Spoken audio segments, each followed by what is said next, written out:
Село на духови, каде куќите се полни со песок. Алмадам е познато во светот како село на духови, кое е оковано со песок и шепоти приказни од минатото, потсетувајќи го целиот свет на последиците од неодржливиот урбан развој. На помалку од 1 час возење од градот Дубај, оваа мала населба со 2 реда куќи и елегантна џамија е препуштена на времето.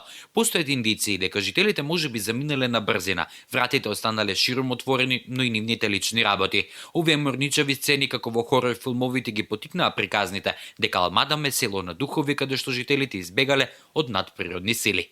Ниту една душа не остана да ја раскаже својата приказна, но Алмадам станува се поатрактивна дестинација за туристите. Жителите на блиските села раскажуваат за страшувачка легенда за злобниот џин или дух што го прогонувал Ал Адам, поточно Дувејс, женски дух со мачкини очи и сечила за раце.